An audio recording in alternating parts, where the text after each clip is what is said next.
15 জানুয়ারির মধ্যে হচ্ছে না জুলাই গণ অভ্যুত্থানের ঘোষণাপত্র, এমনটাই জানালেন অন্তর্বর্তী সরকারের উপদেষ্টা মাহফুজ আলম। বিকেলে রাজধানী ফরেন সার্ভিস একাডেমিতে সংবাদ সম্মেলনে তিনি একথা জানান। শিক্ষার্থীদের ধৈর্য ধারণ করার আহ্বান জানান তিনি। রাজনৈতিক দলগুলোর সঙ্গে আনুষ্ঠানিক আলোচনা হবে। সবার মতামতের ভিত্তিতে ঘোষণা আসলে সেটি আরও কার্যকর হবে বলেও জানান মাহফুজ আলম। আর বাদলের রিপোর্টে থাকছে বিস্তারিত।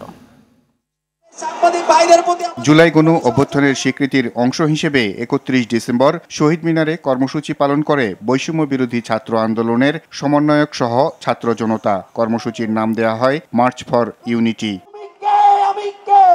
15 জানুয়ারির মধ্যে গণ অভ্যুত্থানের ঘোষণাপত্র দেওয়ার কথা থাকলেও তা সম্ভব না হওয়ায় সংবাদ সম্মেলন করে অন্তর্বর্তী সরকারের উপদেষ্টা মাহফুজ আলম বলেন, দ্রুত তারিখ জানানো হবে। শিক্ষার্থীদের দাবি 15 জানুয়ারি ছিল, কিন্তু সরকার যে জায়গাটি চাচ্ছে যে সবার সাথে যেহেতু কথা বলতে হবে, কিছু সময় বৃদ্ধি হতে পারে, কিন্তু এটা দেরি হবে না, খুব বেশি দেরি হবে না। হয়তো তাদের সময়সীমার কয়েকদিনের মধ্যেই এটা হয়ে যাবে। তিনি বলেন, ঘোষণাপত্র নিয়ে রাজনৈতিক ও গণ অভ্যুত্থানে অংশ নেয়া সকল দলের সাথে কথা বলে এই সিদ্ধান্ত ঘোষণা করা হবে।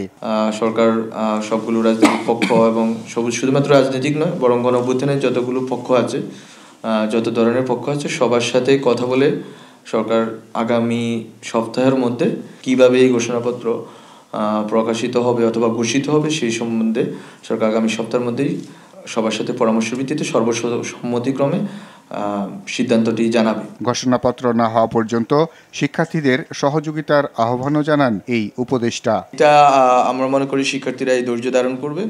আর বাদল, RTV, ঢাকা।